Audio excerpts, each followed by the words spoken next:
some of the things that we've been telling and told why listen to them? 5 o'clock, we'll call the meeting to order. Thank you very much. This is the July 17th, 2019 Plan 2040 Citizens Advisory Committee. As you all know, we are being taped. It is online, and so I need to make you aware of that again. A couple things. Our county executive will be here this evening to address us, but it'll be in a few minutes. So the first thing we want to do is make a motion to accept the minutes that were distributed on July 9th for you all to read from our June 19th meeting. Does anybody have a motion? Second. Thank you. Okay. A couple housekeeping notes. So I wanted to let you all know that there has been a request for more information from you as representatives of the CAC to go to your community organizations and your community members, more than just what was said at the visioning sessions. They have asked for your email addresses. Cindy and I talked about that, and we were reluctant to give out personal email addresses for the committee. And I know I've spoken to some of you individually if it was okay for me to give out an email address for one person, whatever. So what we would like to propose doing is have an email address that would be CAC and the area that you are representing at gmail.com. You want us to spell it all out, like Severna Park would be the whole Yeah. not just SP. Right, it would be. So, and the password is Plan 2040. I will send this out to you all. Does that work for cybersecurity? We might have not got that one. I'm trying to make it easy for people to remember their password. But Everybody will now remember the password. that's true, because we just said it online. So we'll change that password. Good point. So we'll change that password, but we're going to make it something easy that you all will be able to remember. I will send that out to you all. It will be posted online. That email address will be posted online so that people will be able to reach you in your respective areas. Or at all. Okay? So, You're going to make it for us. I'm going to make it for you. And I'm going to send it all out. Okay? Okay? So, we can't get county email addresses. We can't be aacounty.org. The next best thing is Gmail. And we'll make it as simple as possible so that when they look at the list online, it'll coordinate also with your Gmail as well. And we'll come up with another password. Sorry. Good point. Okay? Any questions in regards to that? No. Okay. Then I'm going to turn it over to Patrick. Patrick is going to explain a little bit about how tonight is going to work. We're going to divide you into 4 different groups. You will have a staff member with you, and you will go to different areas within the building, and then we will reconvene here. Patrick, please. Thank you. All right, I'm going to try to cover a little bit of this before the county executive arrives, and so hopefully that will. I'd like to kind of get your get the juices flowing, thinking about a vision that is a county-wide vision and incorporates a lot of the ideas and the concepts that we've heard from the citizens over the last several visioning sessions. So, briefly, what is a vision? a vision is a statement of what we want our county to look like in the future. And it's a common feature of most locality comprehensive plans. It's useful as we develop the comprehensive plan to help set foundation and provide direction for us for the rest of the plan. It helps set up an early agreement for us as a group that will then form a basis for the later work that comes in the subsequent phases of plan development. So helping us focus on developing the goals and the strategies and the objectives for the plan. Characteristics, it's typically future oriented, so we're thinking 15 to 20 years out. Typically we use positive language to develop the vision. And it's bold and aspirational, but also needs to be somewhat realistic. So those are the things we're trying to balance. It's not a mission statement, so keep that in mind. It's a mission statement. It's about why an organization exists. This is more what we want the county to look like in the future. So Cindy had shared with you all the previous vision statements from all of the small area plans, the previous 2 general development plans, and then various vision statements that were developed and submitted by some citizen groups in different parts of the county. So that was to help get your thoughts going on that.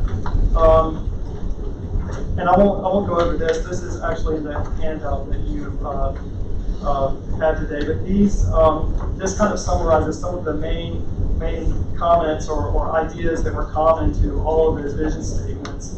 And a lot of the comments that we got from our outreach sessions, our listening sessions and visioning meetings sort of mirrored a lot of these ideas as well.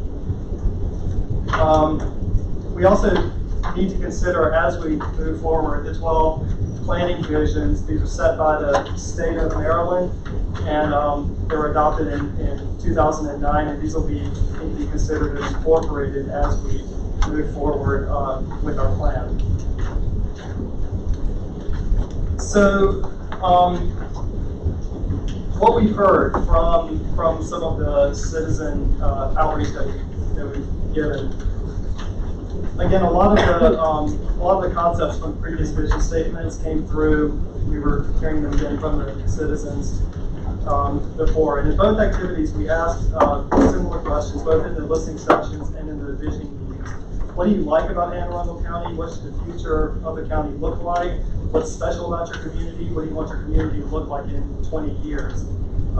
We shared with you all of the open-ended responses that we got to those 2 questions that sort of lead into this visioning, and then just this past Monday or Tuesday, I shared out a quick kind of snapshot of some quick analysis of dicing some of those comments and pulling out some of the most common words and then some of the ideas that followed with those. But to highlight generally, people talk about preservation as a desire to protect the things that they see as assets to the quality of life in the county, particularly natural resources and water, also forests, rural areas and farming.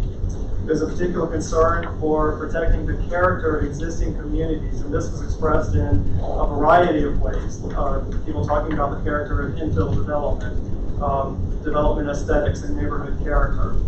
There's interest in coordinating land use and infrastructure planning and economic needs, and also ensuring that the planning process and the development process are consistent, transparent, and that it engages the citizens in their communities. A lot of comments about transportation, the desire for quality roads, transit connections, including even improved service to some of our more rural areas. A desire for a more robust bike-ped network, mobility options, and links to activity centers and jobs. A lot of comments on education, a desire to maintain and strengthen the quality of schools and our schools' capacity. Proximity. People talk a lot about proximity to numerous quality of life assets, whether it was the bay, waterfront, other natural areas, good healthcare services, proximity to Baltimore and DC, those urban areas, historic areas, libraries. There's a desire for park facilities, community facilities, water access. People talked about the economy and job opportunities. Public safety came up in a lot of ways, desire for a lower crime rate in certain areas, and strong support for fire and EMS service and rapid response times. And then housing, the need for a variety of housing that can serve different people at different life stages and income levels, and also housing that is appropriate to the character of the surrounding community. So those are some of the kind of a snapshot of some of the things as we heard them from some of the constituents, and we can talk later. What we'll do is, yes, go ahead. You have I'll say the opposite of the slides, which were the values that were rejected or not included. No, I haven't put together. That'd be interesting to see. That weren't included. Okay.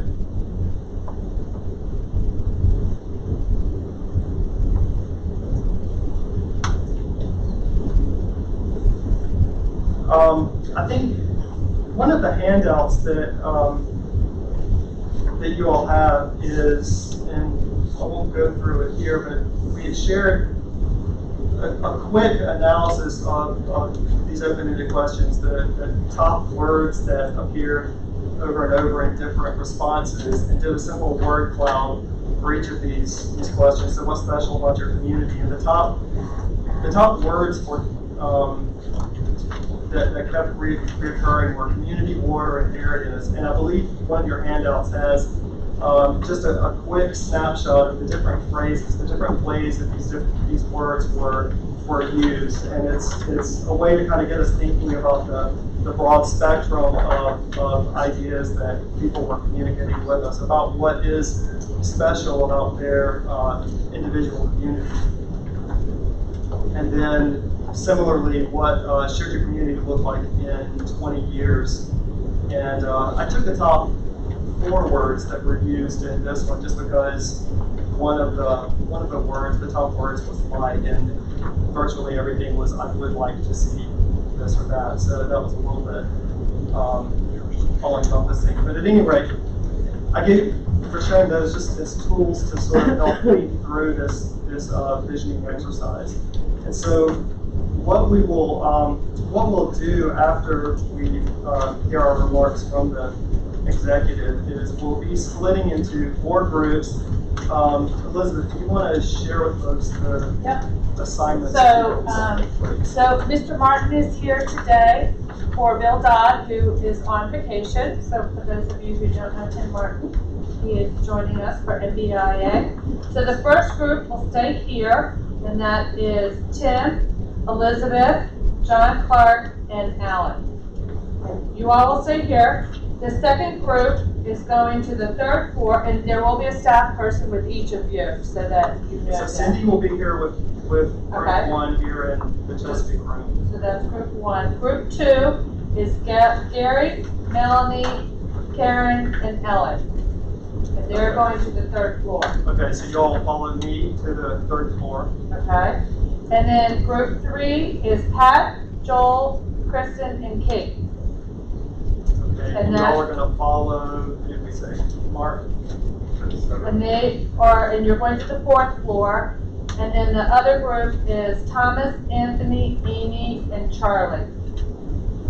And they're also going to the 4th floor with Don.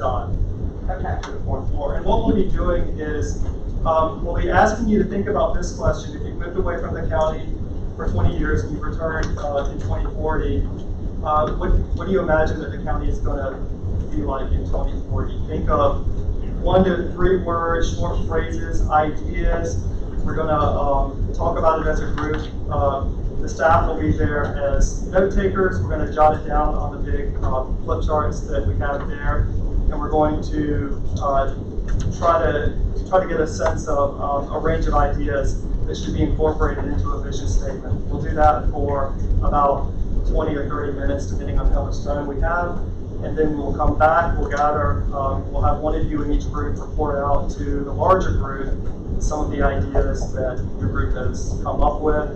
And following up to that, we will try to take all those ideas and incorporate them into a vision statement that we can share out with you all, get feedback on, and have something set to move forward with the plan. So we will gather all that information, and then before the next meeting, email the draft to you, or drafts to you. This isn't going to be a month-long process, okay? And then we'll approve it at the next meeting. Okay, so there is some homework. Sorry, but there is some homework. Are you gonna be graded on? And then you won't be graded on. Well, you will be by the other constituents of the county, but. Next 20 years. Yeah, so take a minute now, because I know a lot of information was handed out. So take a minute now and read through these key phrases, and you can start highlighting or thinking about it while we wait for the county executives to come, because some of you may not have seen this before. I know some of us from previous committees have. Thank you.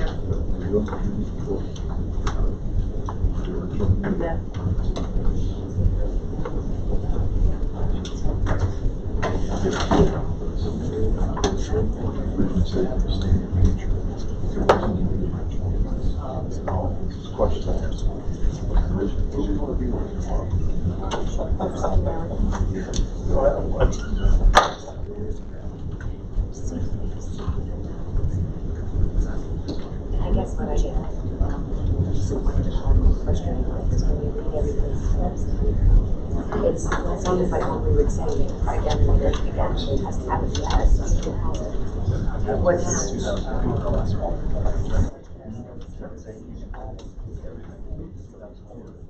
and say, okay. I'm just gonna change the date on it. Change the dates. Just a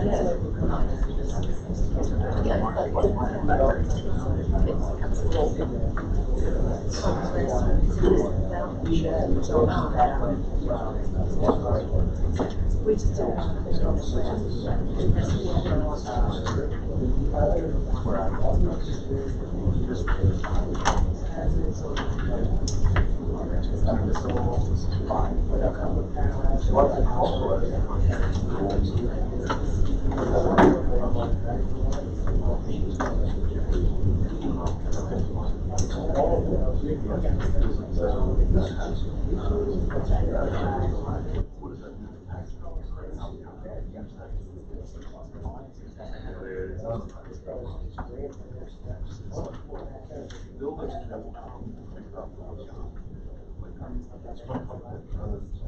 Starting with plan.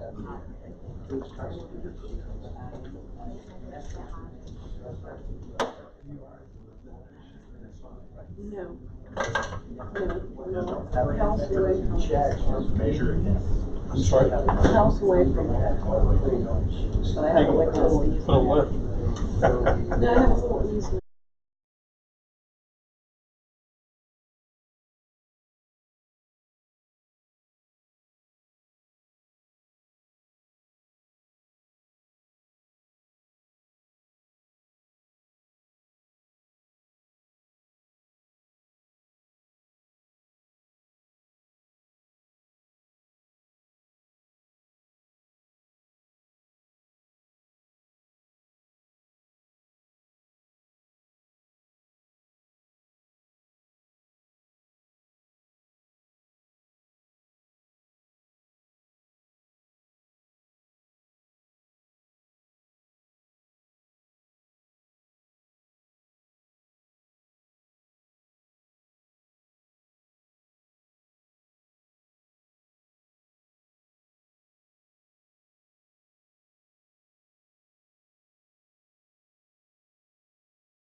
Thank you all, we appreciate it, and I will turn it over to our county executive, Stuart Pittman.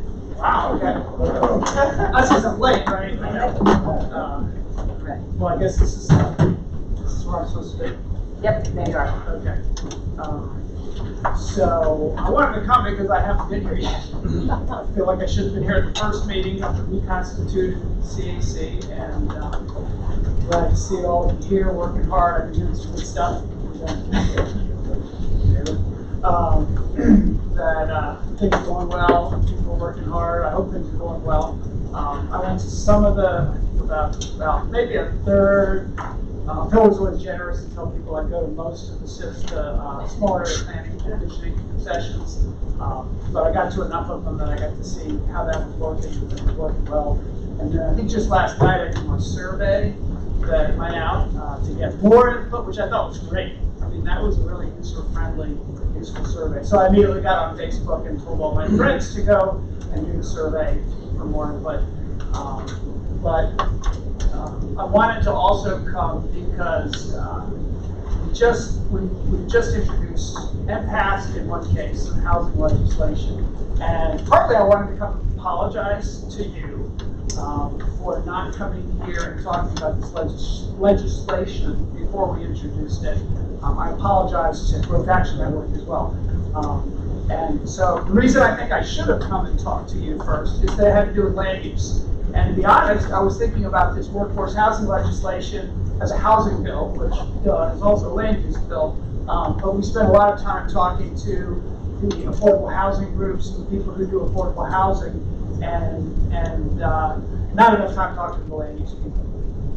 So I sat down with some of you about, I guess, a week before the bill was going to council for its hearing, and we talked about the bonus density part of the bill, and I realized that maybe we had a problem, and that I hadn't talked to the right people. So let me explain what we thought we were doing and what we think we can do to fix it. The bonus density, we were told, which allows in R5 districts a bonus density of up to 22 units per acre, R22, similar to R22, to encourage workforce housing that I feel we don't have enough of. That the way I see it, we have a real problem in the county, and I hope many of you see it this way too.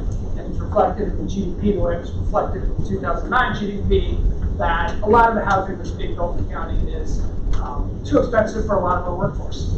And so we have people commuting into the county who live elsewhere, working jobs where they can't afford to live here. At the same time, we have people commuting out of the county for their jobs in Baltimore, DC, and that contributes to traffic. And it's just not good for our economy not to have affordable housing. So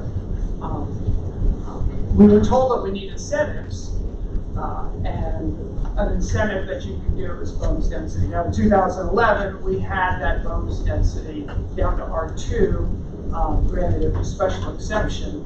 Nobody used it from 2011 to 2014, and then in 2014, because it's difficult to get financing, to be honest, to qualify to be workforce housing. You've got to go low enough income that you've got to get low income housing tax credits and other subsidies. They're very competitive, it's hard to pull off. So it wasn't until 2014 and 15 that there was an application to do a workforce housing 85 units or 83 units, enterprise homes. And the council didn't want to see it go through, so they took away that density bonus. And there were people who felt like that was the wrong thing to do. The way the hearing went down, there were people who felt like it was an ugly process, and there were people who wanted to reverse it. So we looked at how to reverse it, how to promote affordable housing, and came up with what we came up with, which was to not go to R2, to go to R5. I wasn't that uncomfortable with it because I was assured that this wasn't going to produce more than maybe one or two developments. So no big deal. What I was too dumb to realize is that it's not always what gets done, but it's what could be done, or the perception, the fear of, you live in an R5 neighborhood, you might have an apartment building front next door. And I take people at their word when they say that the concern is density, it's not who lives there. So there are, I'm sure, people who are talking about who lives there and who that's their fear. But I think the majority of people who were concerned about the density bonus were concerned about the density. And I, as you know, am concerned about density too. And I certainly didn't get elected to this office to go in and pave the county over and increase density. The opposite was true. So I believe that we're gonna fix it. We've got 2 more bills that we've talked a lot about, that we will talk to you more about too, on housing. One is the MPDU, moderately priced dwelling unit requirement for developers. Nothing to do with density, although some people put a density bonus into it. We're not leading in that direction. It simply says that when a developer builds housing, that usually it's about 10%. Annapolis has this. A percentage has to be affordable for people below a certain income. So it's a burden on developers, one might say, but it's not a density bonus. So that we're going to propose. If the developers don't want to do that affordable housing, in most cases, and probably in our bill, there will be an option for them to write a check into a housing trust fund that can be used to help subsidize housing elsewhere, and then that would be used to subsidize housing elsewhere. So when we do that, I think that's a great time to go back to the workforce housing bill that we just did and either completely do away with the R5. We're asking the question, is R5 really needed, or is the workforce housing going to go into the industrial and commercial and the warehouse parts where we've also included it? My hope is that it goes into those and we don't have to create the fear of high density in an R5. I talked to Phil today, and we were even talking about some ideas that he's had, that you may or may not have talked about doing away with R5 and making it an R4, and so that the townhouse developments would be clearly identified. There's all kinds of options of what might happen. So my goal is to either get rid of it or make it, doing something with a special exception that makes it very difficult to do. I don't think we're going to be putting R24 high density in R5s. So I have some work to do with the council members who supported the bill. We talked about slowing it down when we met before the meeting, and that was a train that was moving, and I could get out of the way or get run over. So I got out of the way, and it passed. The fair housing bill that has been now amended and will most likely pass on September 3rd is another piece of it, which again is not about density. In my view, that's about fairness, but I don't want to get too much into that. But I know the other question people have is, why is the county council and the county executive passing land use legislation before we've done our GDP? So, good question. And I've thought about it from both directions. And my belief is that the GDP, followed by comprehensive rezoning, is making land use decisions based on what the current laws are.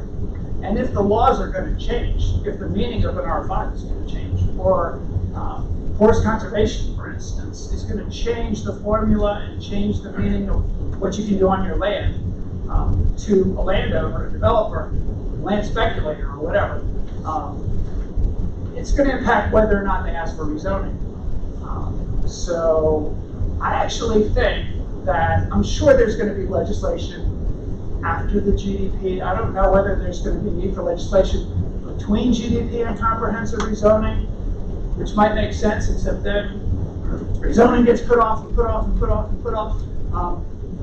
I feel comfortable doing some of the changes on the legislation before the GDP so that you all and all of us know what the rules are. So there are other pieces coming.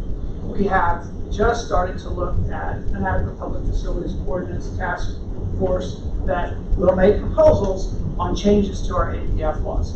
So for instance, the law office is now telling us that maybe we don't have to build schools for developers after a 6-year waiting period. Maybe we change that law and take away what I call the 6-year loophole. Or maybe if the roads are failing, we don't have to offer building permits. We can say the public facility does not exist. That intersection is a D. There's no plan to fix it. Maybe that's just a no. I mean, Again, the developers won't like that, but if we're gonna do it, I feel pretty confident that by doing it, if there's the political will and the public will to do it, we should just get it done so that you know the new rules before you do your GDP. So, you may disagree, tell me if you disagree.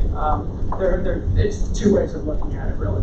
But I certainly came in with an agenda and got elected on a platform of strengthening forest conservation. That's another bill that's going to be coming. Strengthening adequate public facilities laws and workforce housing. I mean, I talked about that a lot as well. So that's why we moved forward. The state is not talking to, always is not enough input, not enough engagement. And coming back to this group, I think with proposed legislation before it goes in makes a lot of sense. So that's my commitment to you guys, is that you'll see the legislation before it gets introduced to the public. And that's true of some of your community organizations as well, where I've gone out. I can't get to every single one of them on every single bill, but you all are organized, you know how to speak up for yourselves. So we need to make that happen. I guess the other thing I want to say is just that I hope you're as terrified as I am about the general development plan, because we're all going to get yelled at a lot, and it's really, really, really important to get it right. And so I've been reading about form-based code, Euclidean zoning, and impact zoning, and all of these different ways of looking at land use and thinking, how are we going to get where we want to be? How are we going to protect the open space in the county? Preserve the character of our communities, improve communities where people want them improved, do the kinds of smart growth, transit-oriented development that I think most people in the county are okay with, and make the county better without losing control of it after the GDP and feeling like we failed. So I'm nervous about it. I hope you're nervous about it. I'm trying to get as much information as I can from everybody. I'm talking to as many people as I can about land use, even developers, believe it or not. Talking to them, because some of them have some pretty good ideas about how things have been done in other places. But we can't lose control of it. I think you guys are doing a great job. I mean, Cindy, I keep hearing great things. I'm going to keep talking to Phil. We're going to keep, even though we are going to have a transition. Phil is a huge asset, and Phil has done an amazing job at this, and that's why we're not letting him just disappear. I think that he can be more useful actually with some things that we'll talk about later. But you're going to meet the new guy, Steve Kai Ziegler. I think on his first day you have a meeting. And we're told he's got to be there. And then the second day, we're doing a meeting with the public to come out and meet. So that's going to be at Severna Park High School on August 1st, in the evening at 6 o'clock. And it'll be, come and ask questions and up to the planning director. And I'm doing all this because it's the most important thing going on in the county right now.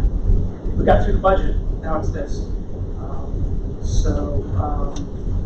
I have been really, really impressed by how professional the staff has been about everything. They put up with me when I said we should do 17 meetings. They put up with me now that I'm saying we need a change in planning officer, and we're going to get through it. I know it's not going to be easy, but we're going to get through it, and we're going to be better off. I feel good about the direction we're going. So, questions, comments? Feel free. Yeah. I just wanted to reiterate something that I heard you say at the first meeting that we had at the Crown Plaza. That you want this transportation and this long-range plan to be transformational with teeth. Is that sort of the nub of it? Yeah, and transformational can be interpreted a lot of ways. We don't want to transform everything. So I would say that, basic principles that we have to figure out a way to preserve what's great about this mountain, open space, the environment, clean up the water, but transportation, before you said transformational, you started to say transportation, and that's really, I think, the transformation that we really, is the tough nut to crack, that we really have to crack. And, you know, the SHU administration created the transportation department. There was a lot of reorganization that went on with that. I talked to Phil about that today, and you know, whether that's being done right, how that might be done better.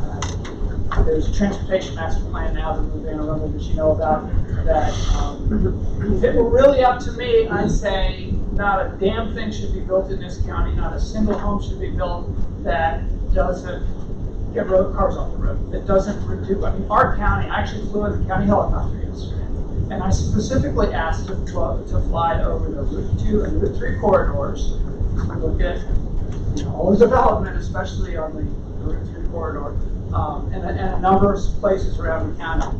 And it just hit me really hard that this was all planned for cars. You know, huge parking lots, and you know, it was all planned. And there's not a single community in this county, or there are a few, Annapolis Township, where you know you can live without a car.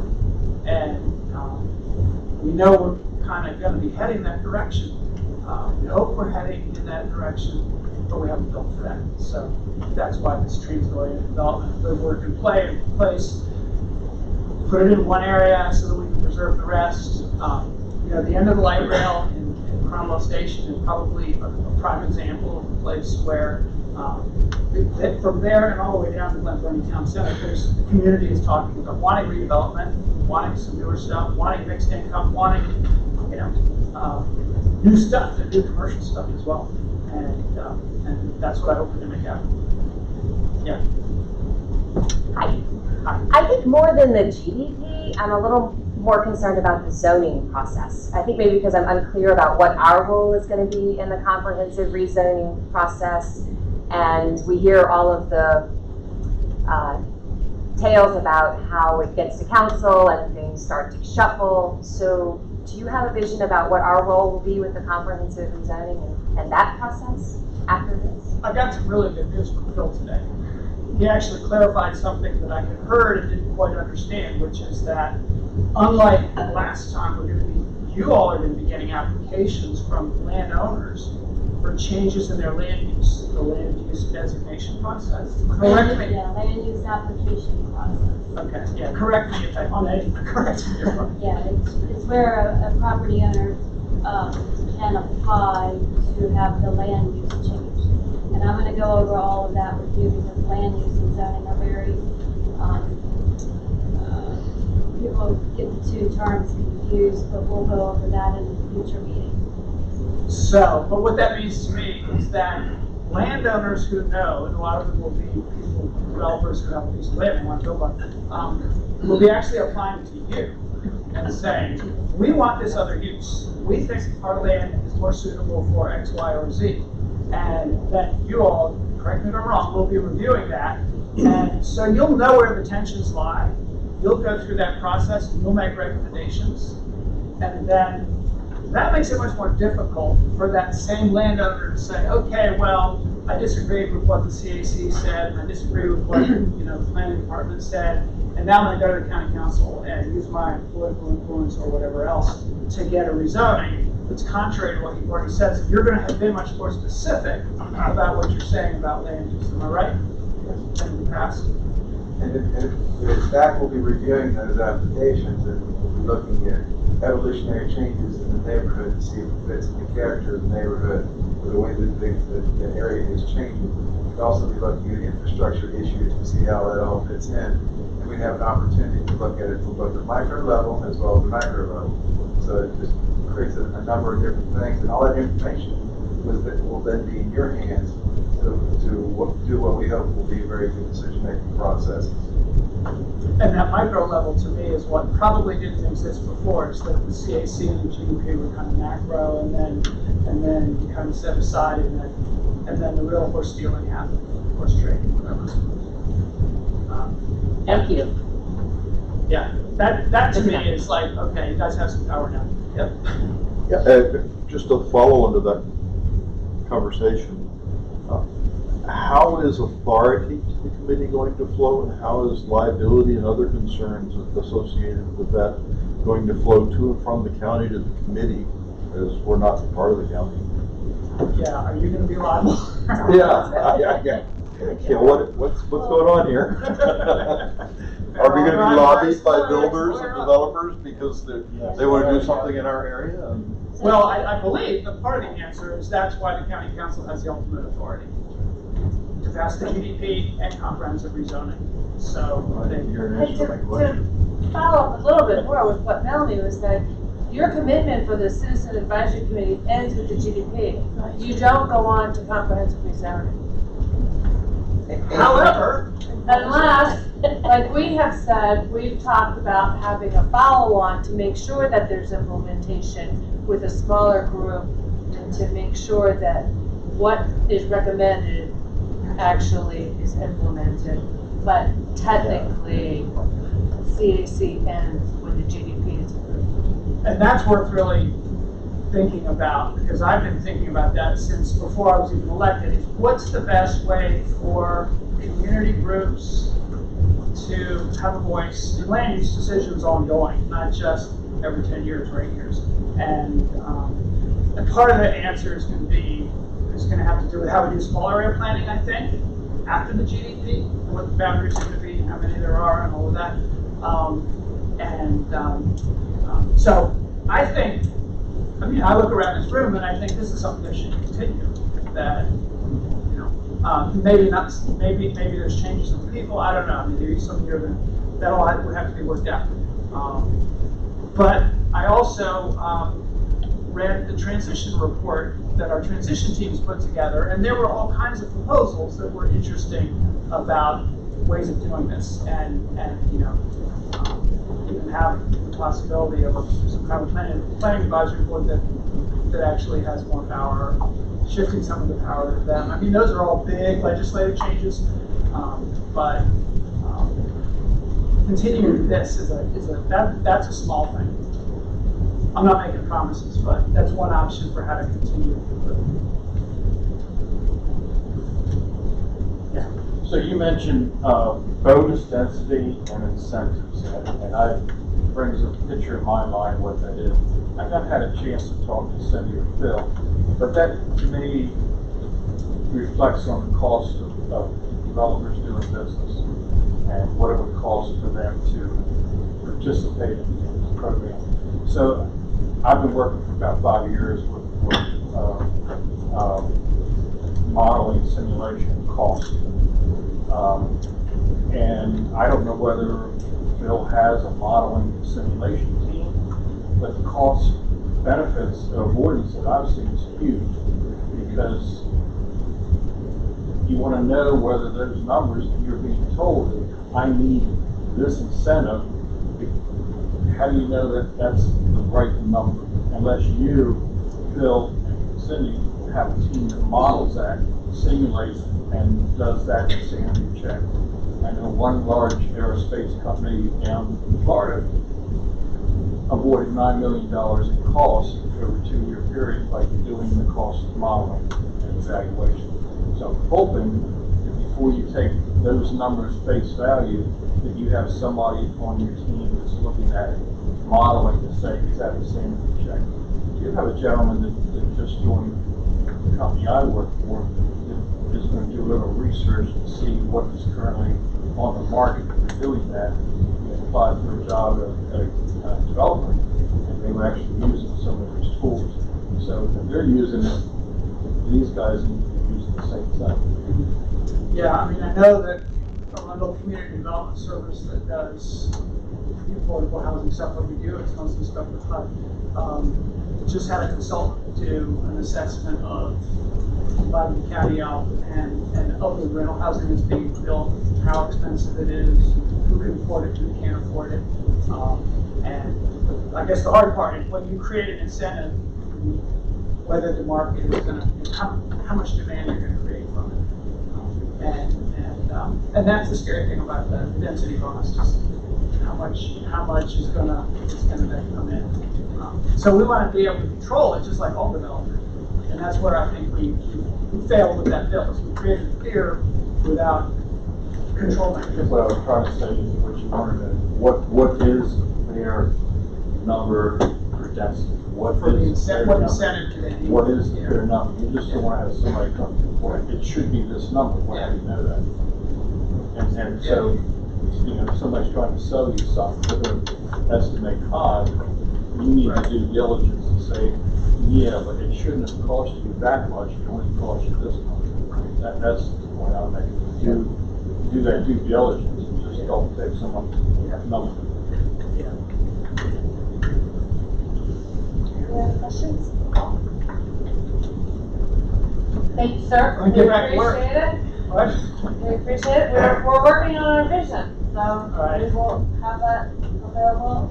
And our next meeting, we start looking at the areas, what we're going to do with our, whatever we're gonna name the replacement of the SAPs. Yeah, which is tough, because everything says, well, the communities are smaller than small areas, but the problem is that there's too many small areas. And they do have, you know, subsets, good luck with that. But That's what that's the I'm sure you'll make everybody happy. All right, well, I'm gonna roll on then, thanks. Thank you. Okay, everybody remember where they're going? Let's break. And we will, our staff members will tell us when to be back here. Happy hour. Till Wednesday. Good to see you. Good to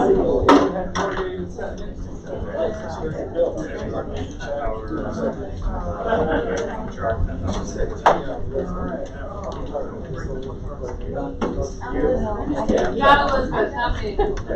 I'm floating. Does anybody need a refresh? And I don't remember John, you guys are here. Yeah, right. So Tim, not Elizabeth, John, and Alan are here. All right, Route 4, what's the elevator?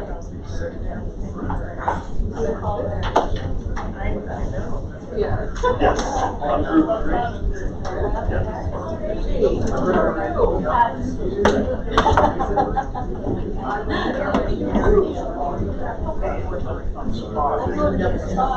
That's a good question. You wanna do a corner? You wanna do a corner? That's what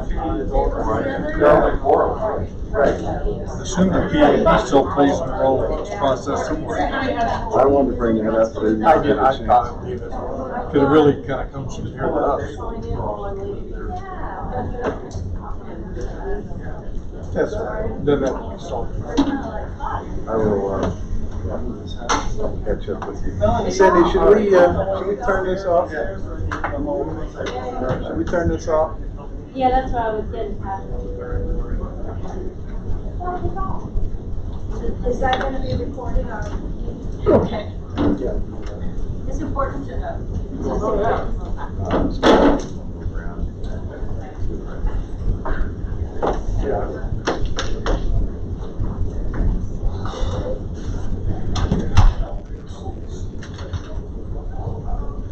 No, nothing, but you need to do.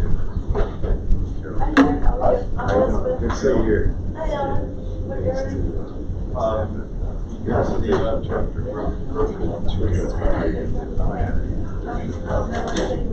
small implementation. But you're off now?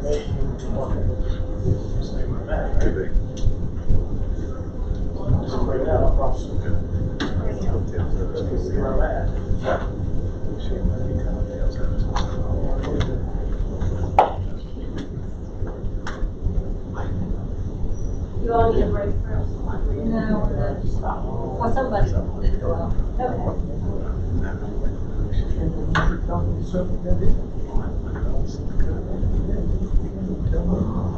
That's correct, I did.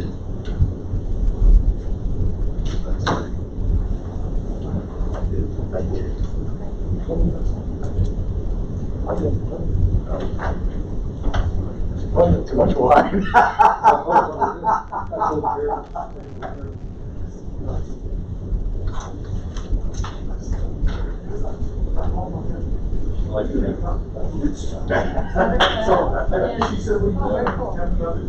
Oh, you're good. I said, this, That's ironic. The next one will do. It has to go the other way. Is it blue? Oh. No, wasn't. All right. I didn't talk to anyone. Trying to find the best place everybody.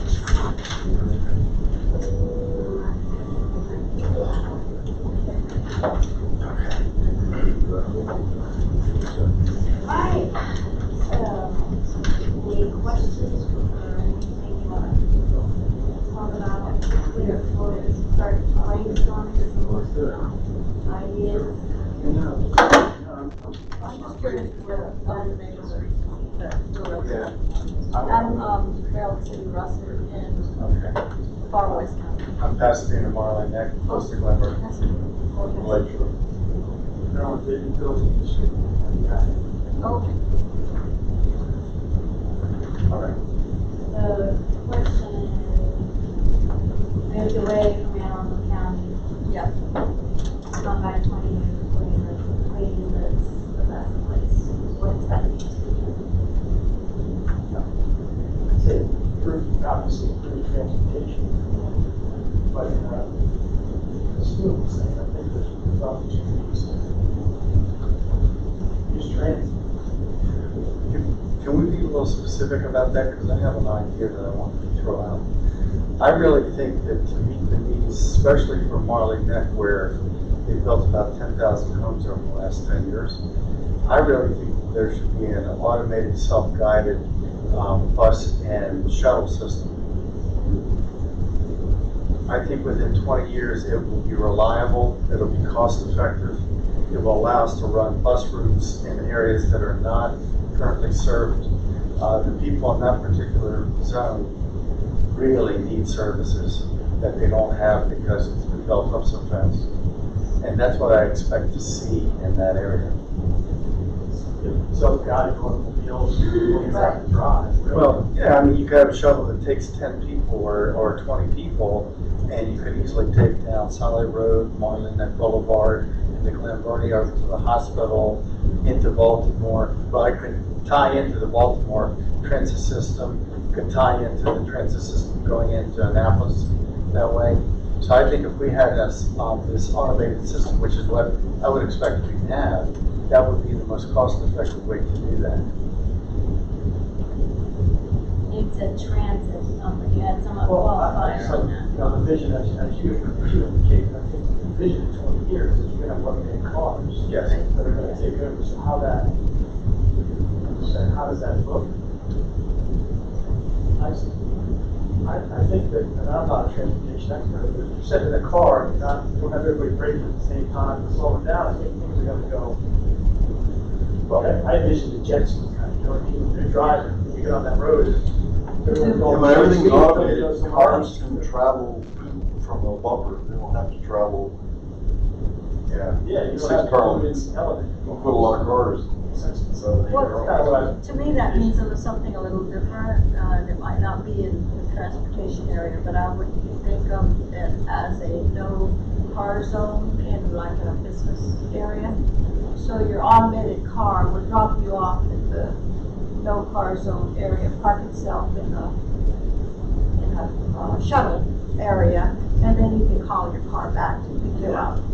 So your shopping area or community area wouldn't be sans cars, or it could be only the self-guided buses and not individual cars.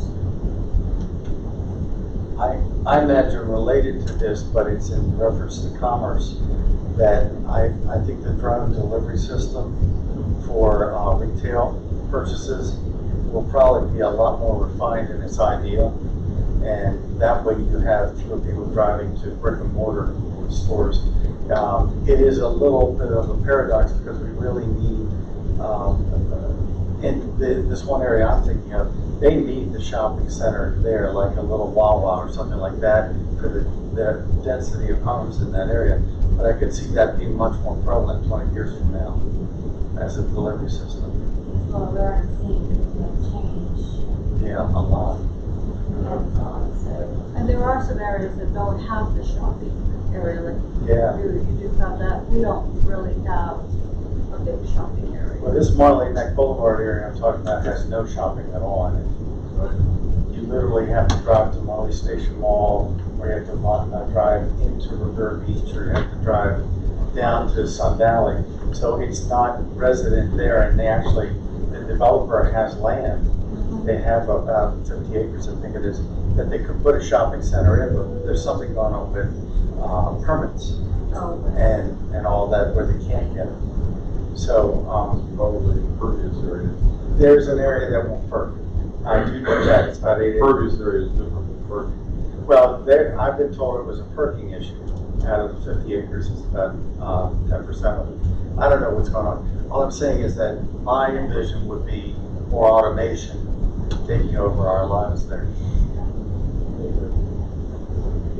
Just keep in mind, when it says on perking, I think improving the public sewer system in some of these neighborhoods that are on well and septic that are.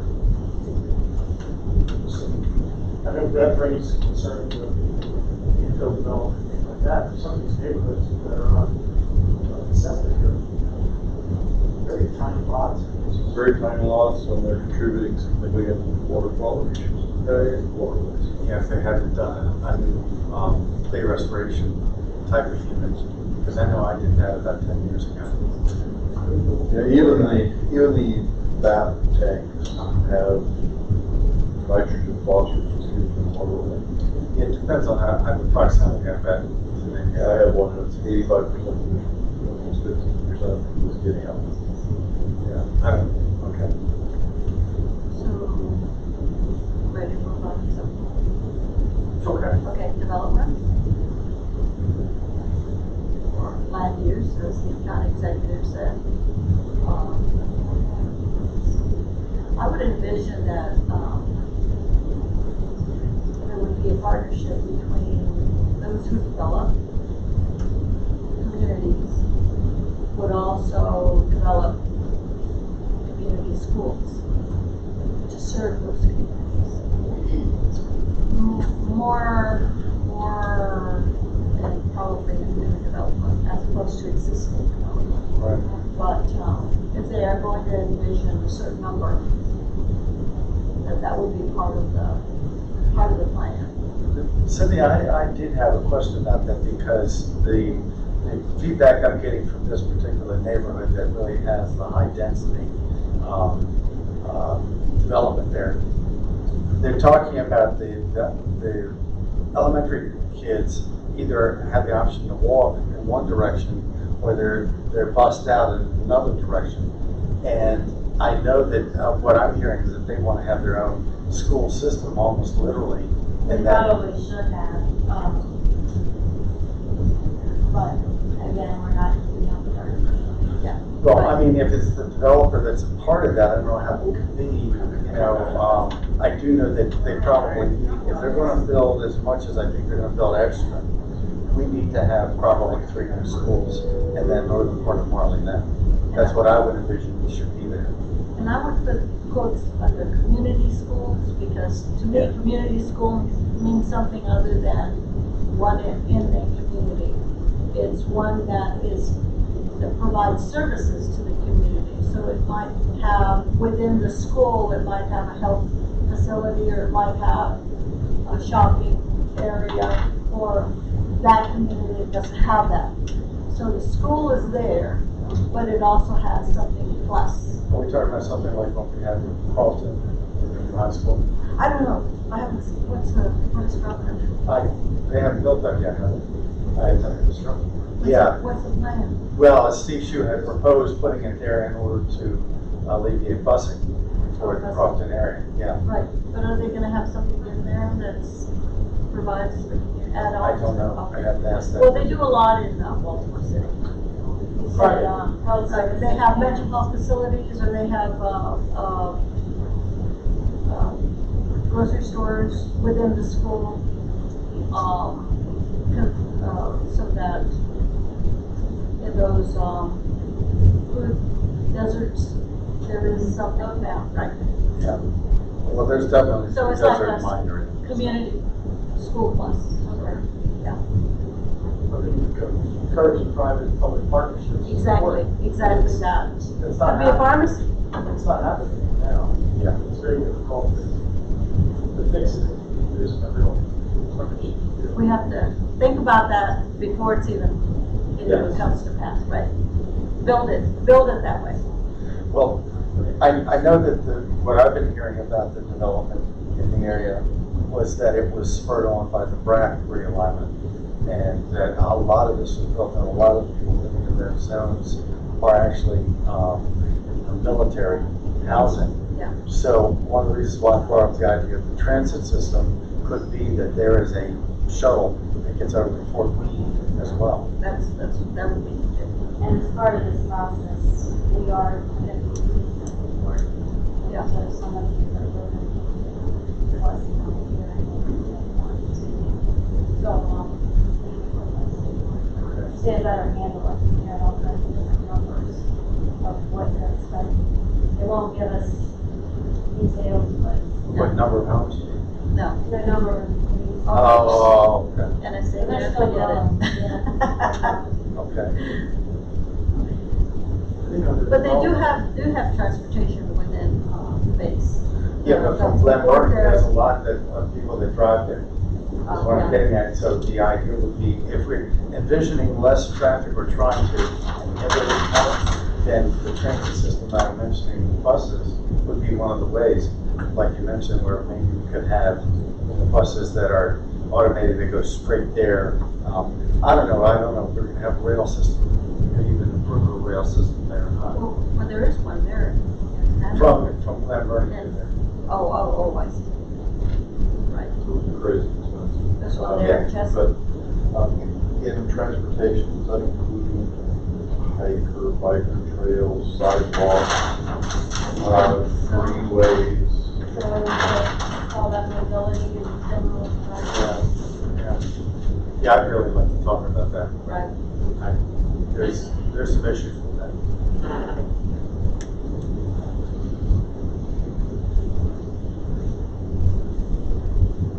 What do you call it, like that? Zone, like that? Hiker, biker trails, Yeah. Yeah. everything. Encouraging redevelopment, it should be, like Glen Burnie is a perfect example of, there is a redevelopment, it's encouraging. Well, let me make a All, pretty much all of Bernie, Pasadena, the whole area.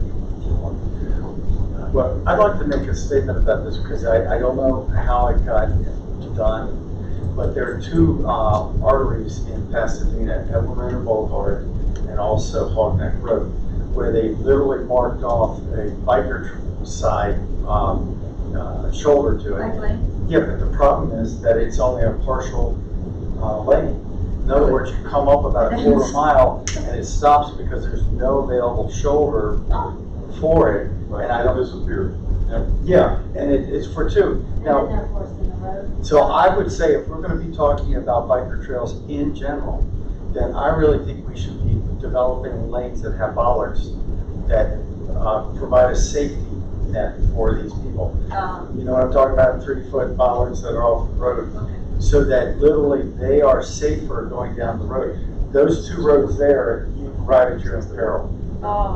Okay, I've seen it in Calvert County where you have a long Route 2 and they've got plenty of shoulder to it. So I would imagine we'd almost have to be talking about the acquisition of land in order to make it wider and safer for people. There were 12 paths through, I think in Amarillo, for Pasadena, that were proposed. And I don't know how they can put them in with the traffic that we have on Mountain Road right now and Fort Small Mountain Road. Road's a real problem. It is. It's bad enough when we try to expand right by Texas Roadhouse. I'd also like to add, extending existing hike bike trails. So in my neighborhood of Russet, we have a hike bike trail that goes all the way around our neighborhood, but it doesn't go anywhere else. You have to get on the road, 198, to go anywhere else, and that's a scary proposition. It is. So, but there is plenty of green space to try to go up, or go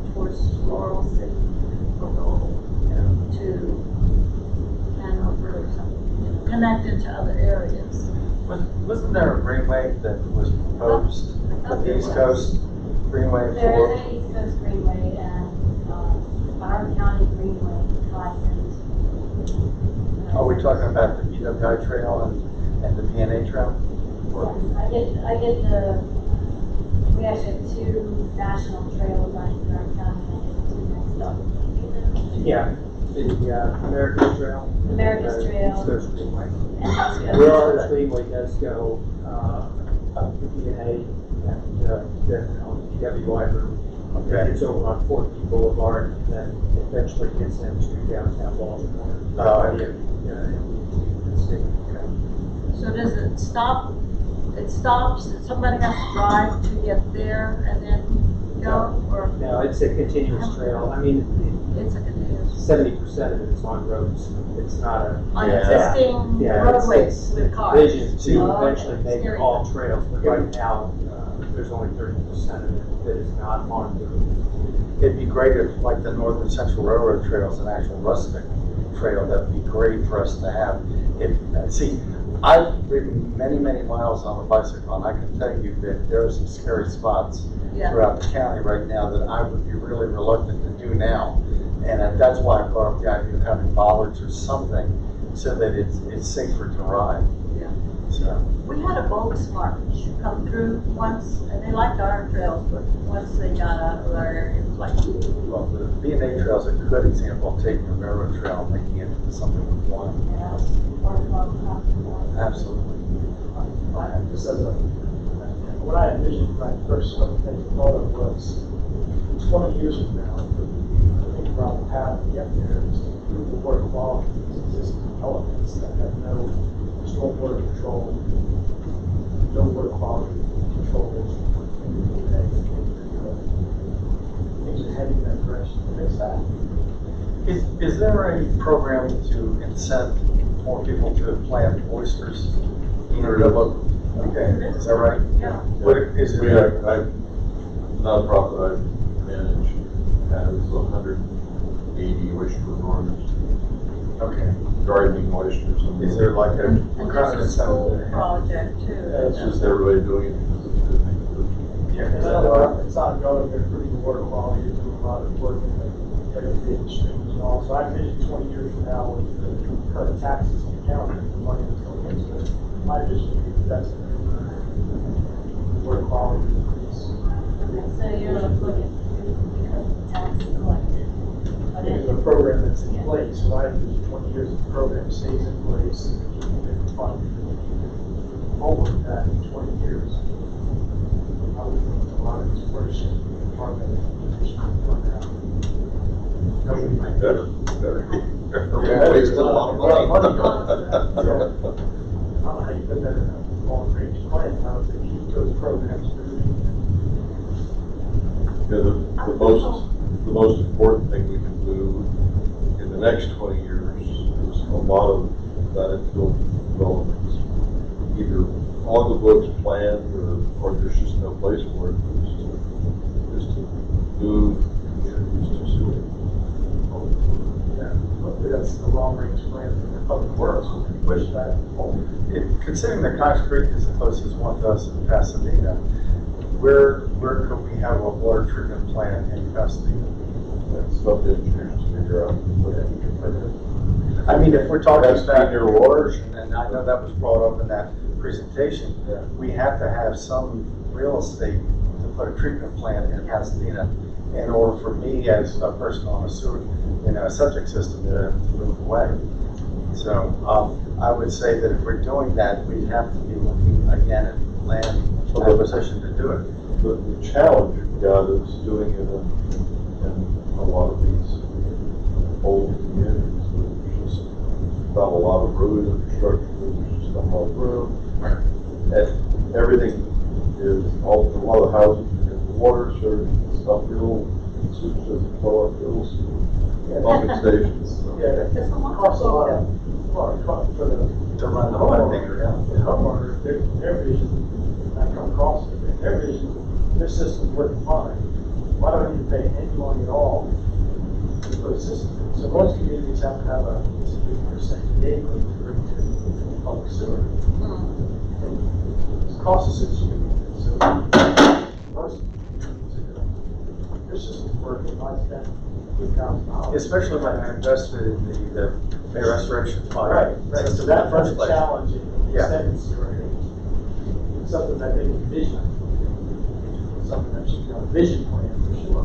Well, I know there were people, while wandering through my neighborhood a few years back, that were doing kind of a survey as whether or not you're using chemical on your lawns, and it could be just a prevention program that's promoted by the county that could be ongoing, including in the next 20 years, so that you don't have the runoff of chemicals and nitrogen, and phosphates and stuff like that. But by far and away, the biggest contributor for nitrogen and phosphorus in our waterways is atmospheric deposition. We don't have very much agriculture. Some comes from fertilizers and so forth. Most of those are designed to work relatively safely. I'm not saying they're good, I'm just saying. The bigger issue is when lawn care companies come and apply all that nitrogen on a lawn and it rains 2 hours later. Yeah. And of course, they're doing water testing now, and it's like mine, probably yours, to test for bacteria count. So that, candidly, I don't think that's going to change in 20 years. That's my comprehension. People like green lawns. I don't know how it's a whole different issue. Think big picture. Yeah. You're getting down, think big picture.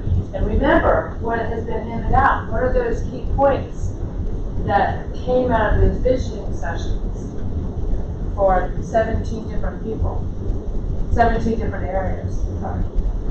So, when we're talking about, employment, area employment, I'm gonna guess that perhaps in 20 years, we might have campuses where employers are providing more services. I guess I'm thinking more like the Googles and Amazons. They have campuses for their employees where they have everything available to them. So they become like a mini town. That's what, Services. triangle, the Raleigh, Durham triangle. Yeah. Yeah, So everything, you have your, maybe your university needs, you have the community college opportunities there, your work, places and, your employers will be there, your services for, you'll have housing as well. So everything will be almost like a mini community, but it will have everything there. And right now, we have everybody living someplace and going somewhere else to work. And so that would be easier on the transportation and everything else. How do you get jobs? I know. Right, I mean, it's. Fort Meade's got it, though. Well, in theory, that's the mixed Yeah, use, but I that's get the how, theory. that's trying to build it at once, whereas an employer builds it like a Google. Yeah, and or an or an NSA Well, we don't have a Google, what we got is a federal government, Yeah. right, so. It's different, it's kind of like a mixed. I don't know, we might have that big guy, what's his name? You can knock out, live, work, and shop is good, it's hard to get all three of those in one place. It really is. Work in It is. different places, but they all Really is. live and shop, so I And think. you have an area like Fort Meade, Everybody has to buy into the vision. where everybody who works there has clearance, and there's all this exclusionary stuff, big Right. areas around it, so you're forced to drive away from work. So anyway, I don't know how you do that, especially in communities like, in 20 years, communities like Glen Burnie and Farming Mac and Lake Shore, I just don't know. Yeah, I don't see us I'll having. see any They got else. the light It's rail, been- and then I it think- ends someplace. Vision It's a for big, Pasadena, like I a see is strip that mall. we're a bedroom community and we'll probably be the same. I'd like to go back to redevelopment, because part of the answer is there. I mean, and imagining, I'll just draw a picture for you. I mean, thoroughfare, some number of lanes across, with businesses emptying on thoroughfare at every business along the way, with parking that is in front of buildings and just room for cars to back out and turn out on the roadway. I mean, that's the kind of mess that we have. Yeah. Somehow we've got to undo that mess in our planning process. So the redevelopment is, imagine how you're going to take a thoroughfare that has that kind of constriction and transform it to something different that provides economic opportunities for people to operate businesses and everything else. And oh, by the way, that thing I just described is constrained by residential development immediately behind it. So how do you make that move better? That kind of redevelopment is crucially needed and needs to be envisioned somehow in the world. I want to ask a question about zoning for a second. One of the things I envision that might happen is that we would go upwards rather than sideways. In other words, maybe we'll have an Empire Tower building at 5 stories throughout Pasadena and Marley Neck in the future because zoning has changed. You know, in order to get an office building like this, you know, what does that take in terms of zoning in order to Requires like an R, I don't know what is it? a commercial zoning? Okay. Whatever, C1. Requires a whole different zoning code. See, I could envision that one thing that could happen with some of the open land in Pasadena is that we would have some high-rise buildings there that we don't have now. Because it could serve those two purposes. It could be that you've got businesses down below and you've got residents. Town centers. Yes, Right. yeah. See, I thought you were going in a different direction there, and I'll tell you the one I was Okay. thinking about. You're actually thinking of mixed use where dual uses any building. Yeah, because we're at a point where the development in terms of single-family homes and townhomes is pretty well done in Pasadena. So the only way they can get any more would be to go up, is what I see. Okay. But if you do something like that, you know, having affordable housing is really non-existent in town. It's hard to, for somebody that's a firefighter or a teacher to start out and buy a townhouse in this town. How do you solve that? It's gotta be incentive, because you can't, and I'm just talking aloud, you have to incentivize that development. There are some incentives. Affordable that housing exist, is, not a lot of them. Yeah. 20 years from now, it'd be great to see affordable housing, but there has to be some relief or some development. So let me ask you a question, and I don't know your first thing. If you looked at these 4 pages, there's one word that is on every single page that I don't see that you all have addressed at all.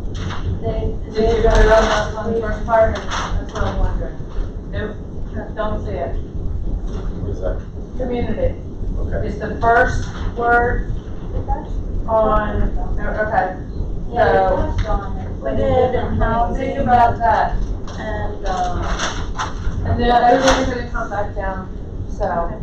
so, maybe this does We don't go back talk in about same thing. transportation, but when I was thinking We don't talk about about the building same up, thing. I'm sorry. Yes. Same thing. Oh, I okay. was thinking about building up, Same topics. in other states, you have your highway system that is triple deck. So the top deck would take you from Annapolis to Baltimore. The second deck would have Annapolis, Glen Burnie, and then Baltimore. Those would be your exits. And the third deck,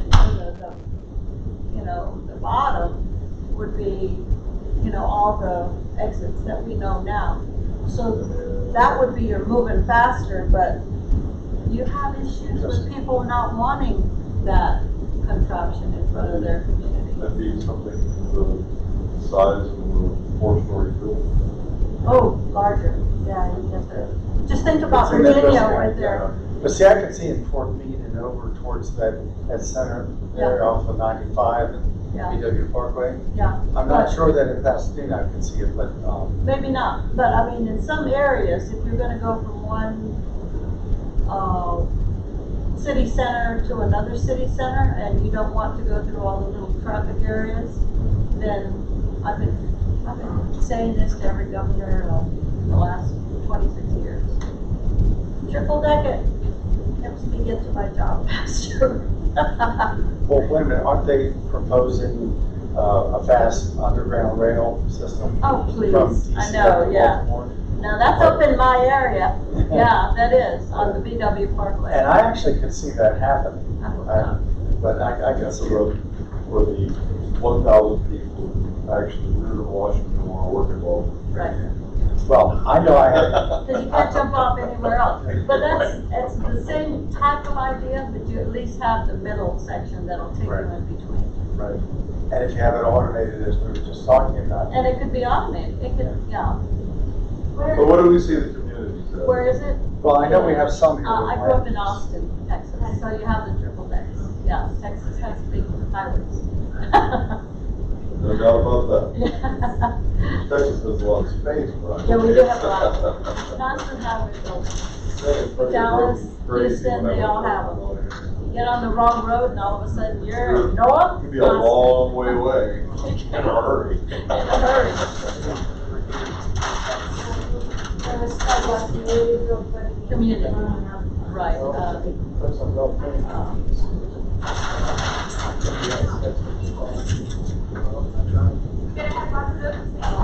I'm just saying, Okay, off on that now. town feel of the community. We don't have these communities coming in. Yeah, we do. We, in essence, talked You were about- timely, that was We good. talked about the workplace center building community based on. We did talk about work, community. you know. We did, Still Still going? No. No, that's on pause. I want to follow. And where you at? I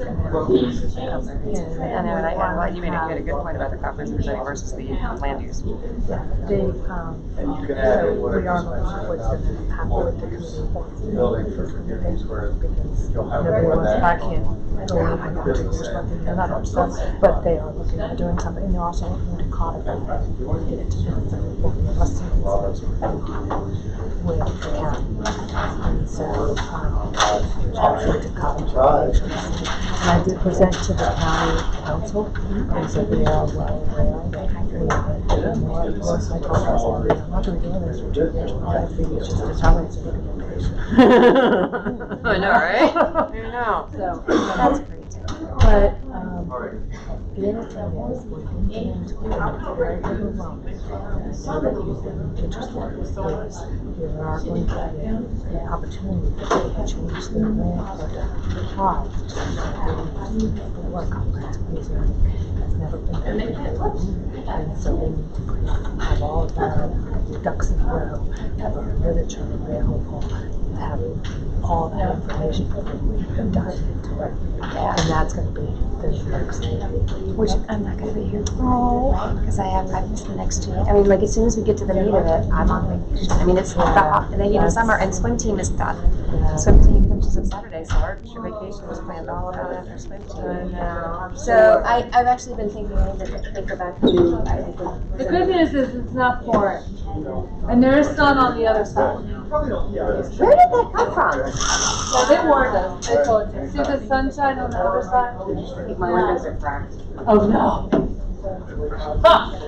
That's not good. My windows are definitely cracked. That's not good.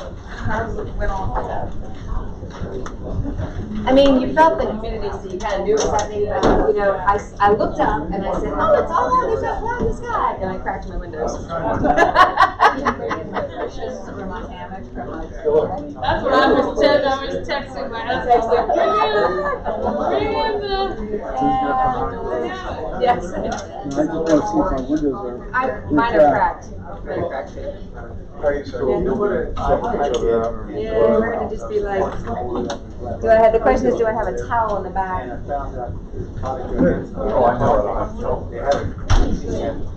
I'm a swim team mom. okay, let's go ahead things get back organized, we're waiting for some more people to come through. But we do want to finish if at all possible.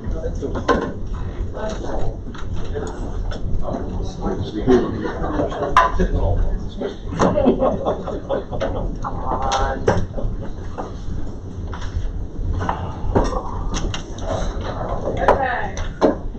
You're still here. Yes, I remember.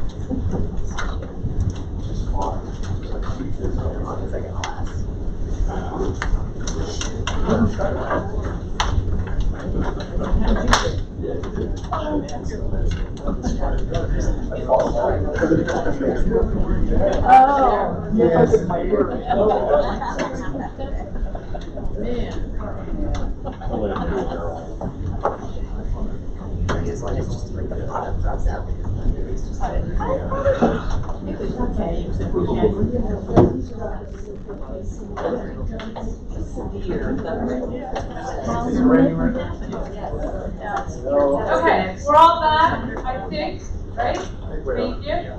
We're gonna go in order. If you would present from here, please, because again, we're being taped.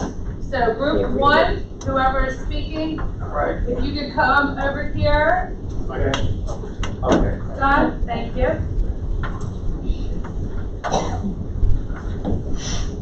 If you haven't signed in, make sure you sign in at either as all of our guests left, okay? Make sure you check off that you have been in attendance, please. All right, our group consisted of Lakeshore, Pasadena, Marley Neck, Fort Meade, and I'm sorry, Maryland Building Industry. What we discussed to start, I'll start with the bullet points here in terms of community. Okay, when we were talking about community, we kind of mixed in a lot of different things about how we envision things would be in 20 years. Part of it would be the fact that land use would affect how these communities would look in terms of how much was being built. And we talked about, as an example, in Pasadena, where we really have essentially a bedroom community, that you would have more multi-use buildings there, such as you would have businesses in the bottom floor, and then you would have actual dwellings up top in order to increase the availability of housing there. The other part of it was basically talking about, well, I'll go through transportation up here as part of that, because a lot of that has to do with whether or not land was available in order to be able to affect some changes, like being able to have mobility in that community by being able to walk somewhere or be able to ride your bicycle. And frankly, we believe in certain areas like Pasadena, it would be really troublesome to have a biking community there because there's lack of land. So in order to be able to have a safer, more mobile community without as many cars, we would have to figure out how to accomplish that. Also in transportation in the communities, I propose the idea of having automated busing systems and shuttles. Basically having self-guided cars that would actually allow the people that are working at Fort Meade to be able to actually go from, say, Glen Burnie to Fort Meade in a shuttle that's automated, go down to Annapolis in the shuttle, and stuff along that line, rather than having individual cars, because we are a car-based community, especially in Pasadena at this point. So that, I believe that would help to solve a lot of the transportation issues in terms of density of transportation in our communities. When it came to improving water, we have a mixed group here. So part of this is the fact that where we are in Pasadena is right by the bay and a lot of the rivers. So there was a lot of discussion about how to improve water quality by basically expanding and 20 years hoping to have public water and sewer there so that we could reduce the amount of nitrogen that flows into each one of the rivers. So it would again be a land use proposition. How can we find a spot that would have a treatment plant in order to be able to have that happen in certain parts of the peninsulas that are down that way? Otherwise, there would be already plans in place that I believe would still be in place in 20 years, such as oyster programs to clean up the rivers in those particular areas. Let me think about what the other parts of all this were.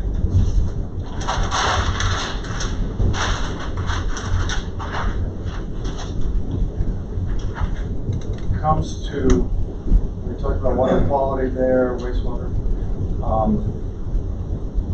Employment, it was brought up that certain areas in our poor areas would have the ability to have campuses and invite businesses like possibly Google or something along that line.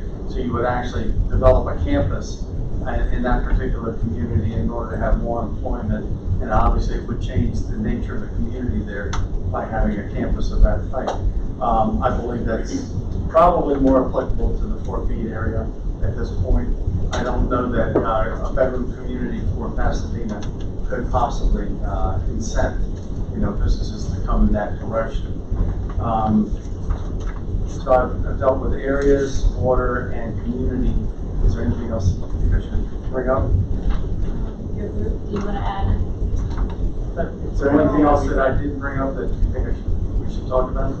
Just talked about the stormwater management aspects of the current Right. vision things when I close my eyes and think about it, that the stormwater impacts that we're doing now, restoration work that's being done, I think, in 20 years. The vision would be if that continued, the stormwater would increase drastically, the quality of water. It's something that I think Right. is keep moving forward with that stormwater taxes. Yeah, considering we have a number of tributaries into the bay in our area, that would be really, really important to manage that better and improve shoreline as well. So, anything, Alan? And as development exists or is developed, the homes or a whole development would include a school that is Right. created, Yes. that has also within it a community school or some sort of add-on to the school, such as a health facility or a grocery store or something to provide.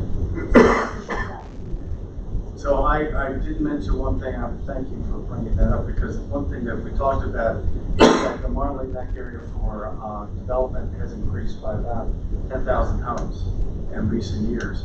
And they literally are splitting up the school-age children between schools just to get them education. So I believe in that particular area, you're gonna have to have 3 schools.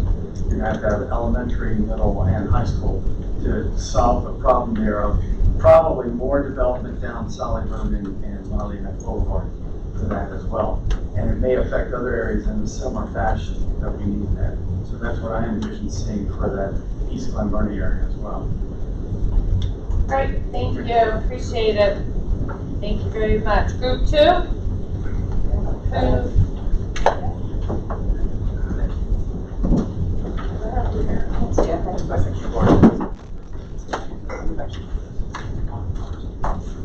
All right, so my name said, Erin, what area? I'm at large I environmental. apologize. Your area was? I'm environmental at large. Oh, I'm sorry, I apologize. That's okay. And then I had, Gary, Yes. Jessica, that's what I thought, and, where's Erin? Annapolis. Annapolis. And I'm Karen, and I'm in North County. So, we basically had some similar things. We talked about the county in general. We talked about the county in general, over the 20 years, development, and just what we like to see across the entire county, not just maybe in our specific area as we came back here. And one of the biggest things was basically, economic equality throughout the entire county.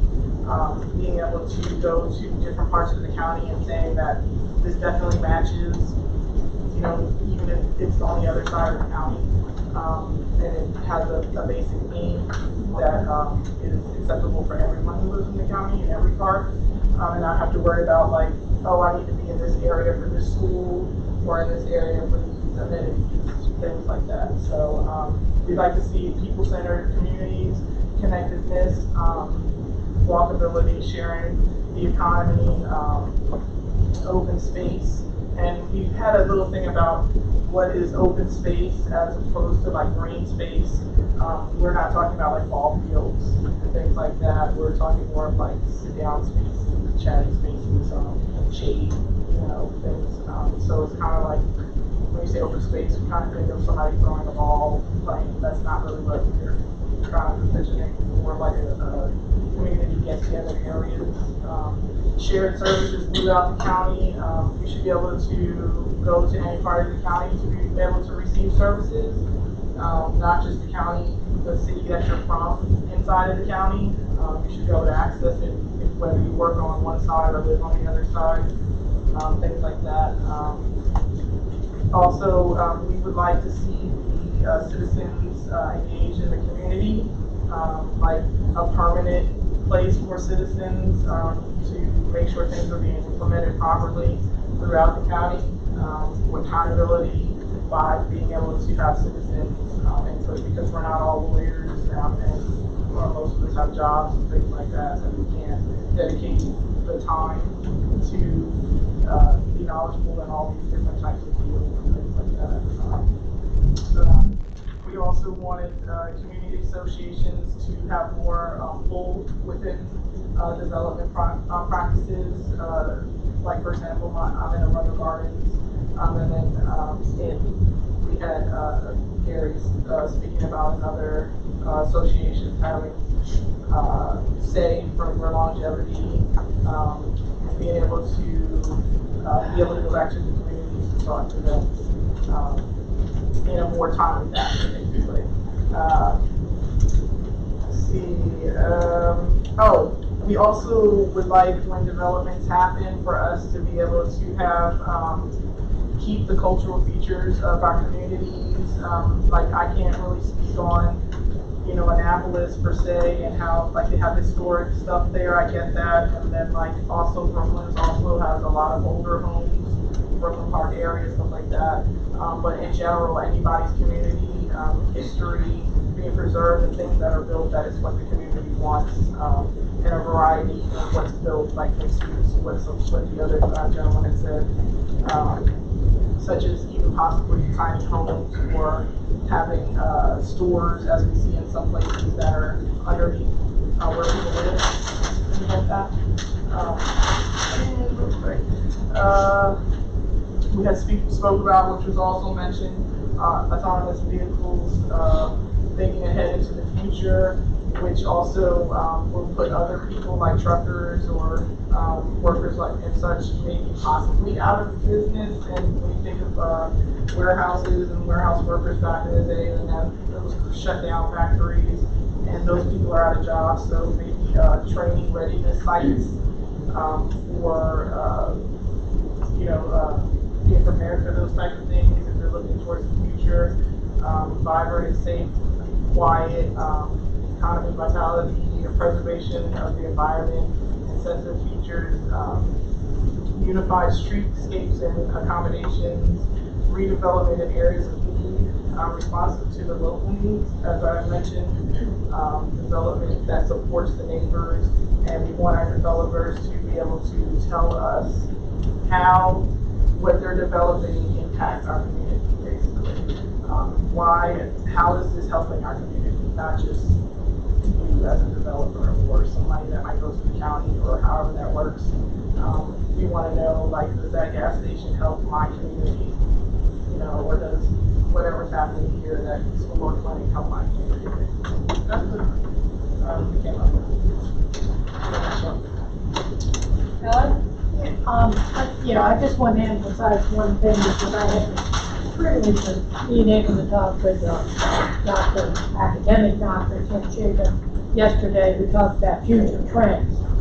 And we have no idea at the present time how to deal with the future trends. It seems very clear that within the next 20 to 30 years, that over 50% of the automobiles will be autonomous, and the truck industry will be first, because it's driven by all of the automakers, all of them. And why do you think they're driving autonomous vehicles, because it's money in their pockets and it's going to happen, folks. And so we have no idea what the implication is with respect to jobs, with respect to road design. We need to begin to look at those trends now. The other new trend is what's called the sharing economy. More ride share, home share, a lot of variety of ways of collaborating with communities, with businesses and corporations that are going to transform the way we live now and the way things will be in the future. And so while we need to recognize that, I would suggest that a big part of what we recommend is that there be really some real good look at analysis and evaluations of what those trends will say to our design features as we go forward in the next 20 and 30 years. The one city that is on top of all of this and has the best plan and the best look is the city of Seattle. So there's stuff out there that can be borrowed and looked at, but seriously, while we're looking at things that we feel good about now and that we want to happen, there is, like it or not, with robots, artificial intelligence, and automotive vehicles, there's going to be big changes coming up in 2040 and 50. Thank you. Thank you, Carrie, appreciate it. So, team 3, group 3? Is Kate? Kate? He kind of walked out of the room and didn't decide he was going to do this, so. Okay. Well planned is not what we were. Mark tried to get us to hang our ideas around categories, and we immediately rejected that. It was all rebellion. And decided that we really wanted to kind of brainstorm some of the patterns that we saw emerging. And we kept ourselves on a couple of occasions from getting down into the detail about how we think these things happen, and tried to keep ourselves at the 50,000 foot level to talk about what it would be like, not how we would get there.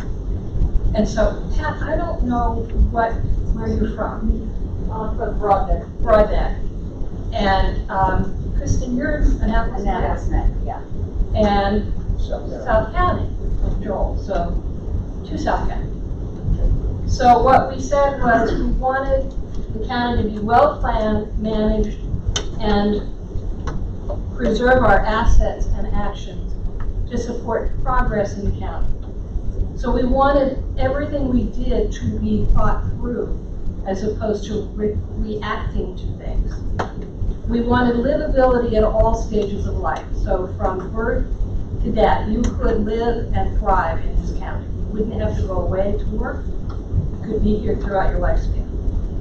We wanted to rebalance between development and infrastructure and redevelopment. So it's not development for the sake of development, but it's also looking for places that we could infill where needed. Clearly not tall enough to do this.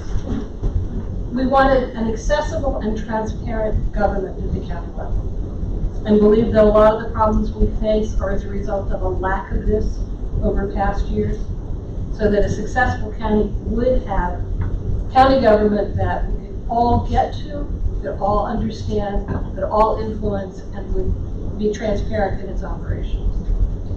We wanted to have a strengthened or strong forest conservation program in critical areas, that our natural resources laws and all land laws were in force. Not just that we had the laws, but the laws were actually acted upon. And they were acted upon consistently and equitably, no matter who you were in the county. We wanted to figure out ways to keep farms viable, wherever the funding came from, whether that was state, county, federal, grants, whoever had deep pockets that wanted to help us keep our farms viable. And for those of us in South County, we really kind of put lots of underlines on that one. We wanted the county to have a diverse and inclusive population, that everyone was welcome and felt welcome here. We wanted clean and renewable energy to dominate our source of energy supply. So moving away from traditional fossil fuels to solar, to wind, to whatever we haven't even thought of yet that somebody's going to come up with. To Ellen's point about technology, because we talked about the fact that we didn't know how our iPhones were going to change our lives in 10 years, and we couldn't begin to think about what the changes are that we haven't even begun to consider. We wanted to have in place adapted strategies to mitigate the impact of sea level rise and flooding throughout the county. Climate change is going to be a huge issue for us, and we wanted to be flexible and adaptive enough to be able to be prepared. We can't stop it, but we've got to figure out how to live with it. We wanted to have effective stormwater controls, both implemented and enforced. And we wanted quality and access to health care facilities throughout the county.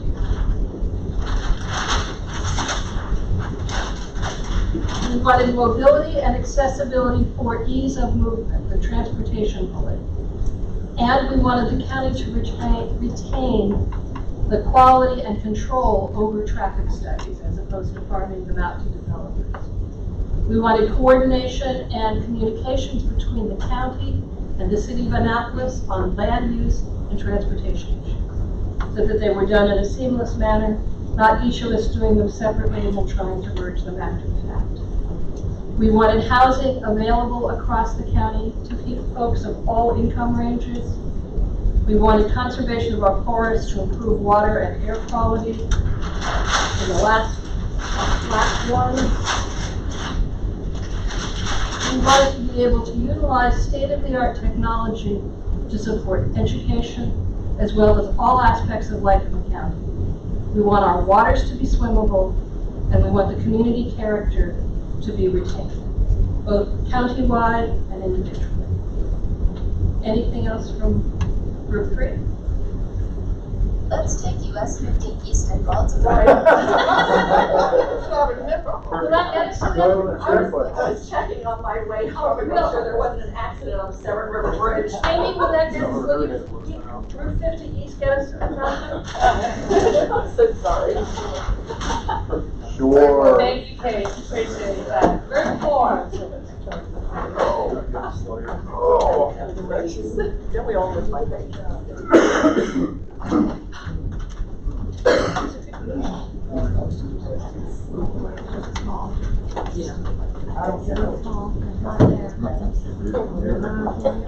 All right. I was told since I wouldn't shut up that I had to talk.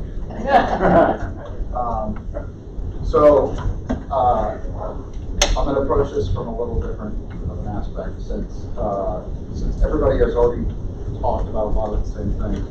So we came and we looked at this from a different aspect. We came and looked at it. It is 2040, and we are coming back because we've been gone. And we came, and we're coming back to this county, and we're looking at it as we drive around, as we go to our old haunts, go to the places where we lived, worked, played in the community. We approached this from the aspect of what would we see in the way of changes, and how would we perceive that. And we quickly came to the conclusion that, man, that Mr. Pittman, that community, that Citizens Advisory Council did some great work for that GDP to really start the because what we looked at was, I'm going to make this short. We looked at, hey, they actually did development, but it was focused. And they looked at, we're looking at the areas where we used to be, where we used to live, and it's now mixed use. We have a lot of revitalization that has actually taken place. So a lot of those old places that are no longer, they're old broken down places, the malls, the old strip malls, they focused a lot of development into those areas instead of breaking new ground. And the communities in those areas actually worked with the developers and vice versa to plan those out. So we have a lot of focused development, but it's all it's all planned. It's community involvement with that. And so all of these areas are also all linked together with mass transit, so that you know, in one form or another, right? Because as everybody understands, you know, the mass transit, if we can keep it local, keep it off the road, keep those vehicles off the road, then we relieve some of those transit issues. And so the autonomous vehicles, you know, walking paths, bike paths. So now you're starting to see all these linked areas. And so with that, you still have those waterfront communities, right? I think Anne Arundel County in the state of Maryland still has the largest shoreline. Yep. Is it second or is it the first? Second. I thought it was the first. Anyway, you know, so we still have a lot of, you know, water access. So we now have ways of getting water access that are using some of the cutting edge technology. So you can pull up on your phone and say, hey, Port Smallwood, they have a space opening up in 2 hours and I'm going to go and I'm going to spend my afternoon there. Or Mayo Peninsula, they have 20 openings at Mayo Park and I'm going to reserve a space because now I don't have to, the communities in the area don't have to worry about the overcrowding of massive amounts of people trying to go on Route 50 to go to the beaches. It's a controlled access. The communities don't have to worry about that mass invasion coming in over their road system. All of this is a balanced plan. Pittman in the GDP process really focused on all the areas that we've all talked about, right? Community planning, inclusiveness, maintaining our character, right? Because you have the communities and the developers working together to say, what do you want in this area? How can we best develop these areas? How can we do this? And so it's come to fruition. So as you travel around the area, you're looking at the difference between the open spaces and the green spaces. You have that, while at the same time you do have in the industrial areas, right, near the fort, near the airport, near Annapolis Junction, you're talking about a lot of development planned, focused area. And there are areas where you're going to have it up in the Pasadena area, over the Pasadena area. You're going to have it. And so how do you best develop those areas? And it's come to fruition now. And so Annapolis is now, Anne Arundel County is now looked at as the crown jewel of Maryland and a lot of East Coast cities because of this group, because of the GDP process, and because of this enacting it and putting it into play. And so that is what has happened due to focused, you know, the community in place. So, and enforcing the laws that are trying. So that's it. I made the same one. Perfect. Thank you. Any questions? Great job, you all. Really appreciate the hard work that you put into this. Really productive. I think a lot of information has come out, and it was interesting to see how everybody approached it. We came pretty much with the same conclusion. We wanted to look like what it's looked like now, only better. So we appreciate all of that. I know this is going to be a challenge for the team to put this all down into a paragraph, and that's what we're hoping to do. So they'll be drafting that information and getting it back to us. Please, your homework is to tweak it and to send it back so that we can approve it and move on next time for our next meeting, which is on the 31st. We will also have another homework assignment, and that other homework assignment is to be thinking about what we're going to do regarding the new small area plans. What do we want to name them? What areas do we want them to be? We are looking at the big picture of the general development plan, and then possibly we could name them regional plans, and then from the regional plans we go down into the area plans, and then we go down to the communities. Or, so you see what I'm saying is that we're trying to get big and then small and then small. We're not gonna do them by district, council district. We're not doing them by that, and we're not doing them north, south, east, west. But we're also not gonna do 17. Be very respectful of the staff time. They have to do whatever number we come up with over the next 6 years. So we need to think about that, and that is your homework assignment. So copy from other areas, their names, whatever. Please, we are not using small area plan. It'll get too confusing for everybody. We gotta come up with something new. So, whatever Are those you gonna may be. be, I'm sorry, are you gonna be providing us with anything going into that? That's feedback perhaps from the town meetings about how people were envisioning these to be structured? They will have those big maps, like we have those maps that have the boundary lines on there. Those will be provided at the next meeting, I believe. Right, like, City can, yeah, for the first part of the meeting, we'll have taken the people's comments from the visiting meetings and, incorporated boundary changes, but then it's up to you all to finalize that. But my question is, will you share that with us prior to the meeting at the end of the month? I don't think we're gonna be able to do that. We'd be a lot more effective I if we weren't know, seeing but it for the it's, first time. I don't know that we can get those maps out to you, correct, get them out to you. We'll have to I'm not see. sure much of them is, not much has changed. Yeah, there were But there weren't. Would you give us the comments that you have?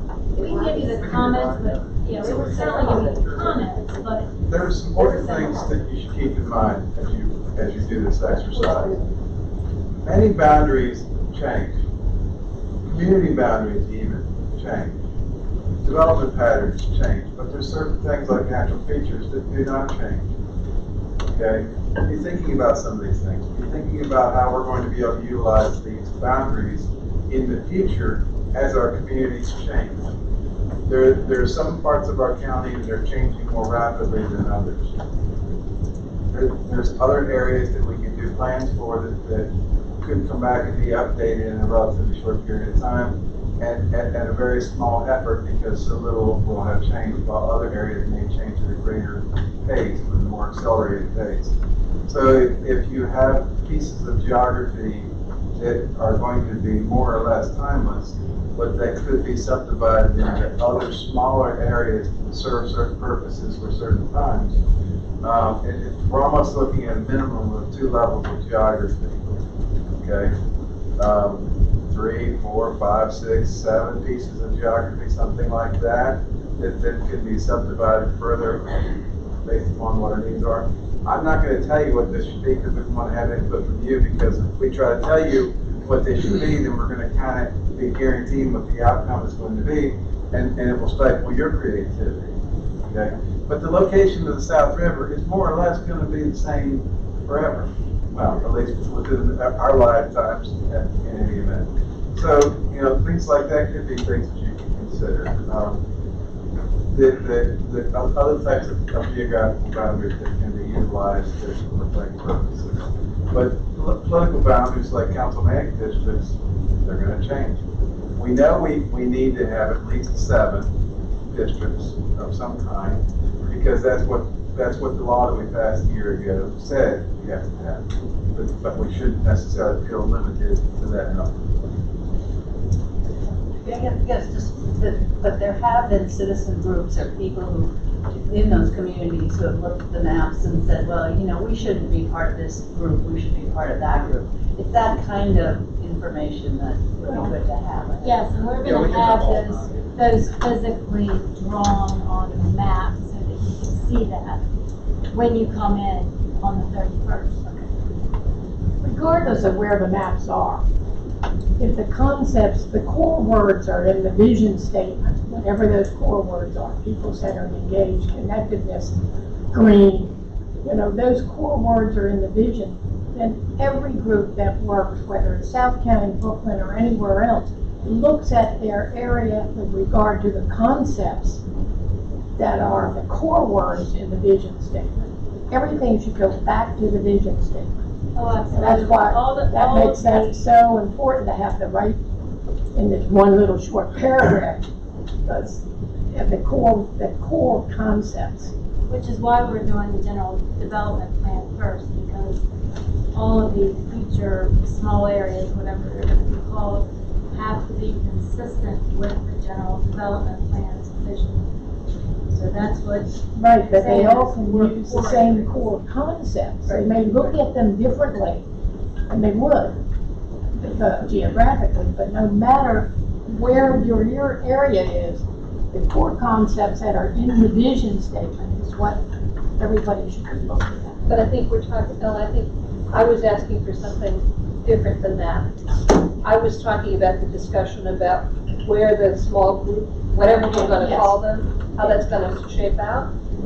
And so for me to even think about what that means in my part of the county, because I don't know the north part of the county well enough to even contemplate it, it would be helpful to know what people said in the But it doesn't make any meeting. difference. If people-centered is one of the concepts, or if green is one of the concepts that you hear all the time, green will mean something different to you than it does to North County, but the town Still having a separate plans would be Yeah, looking it's at two- those it's concepts. Hey, but you were at the visioning and you saw those. I saw some of them, I didn't Okay. see all of them, Okay. that's why it would be helpful just to have. Well, remember, they have a lot going on right now, remember, and we have a huge transition going up too. So we have to be, which is my next comment, very respectful of the planning and zoning staff time. Andrea has left, and so they are down one already. And so please be cognizant of that when we're asking for additional information, because there's a huge transition going on. So, which also brings me to say thank you to Phil. We appreciate everything that he has done. He has been a tremendous support to this group and to all of us personally and professionally. And we just want to say thank you. You've been tried and true for the past 2 years since you've been here, since you started, and we're grateful. You've listened, you've had an open door policy, you've answered thousands of emails on weekends and holidays and from hospital and one thing and another, and so we truly, truly appreciate your caring for us.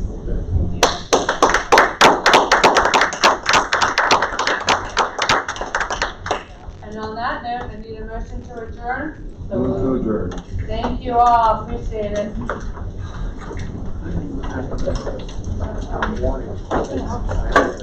Started, right?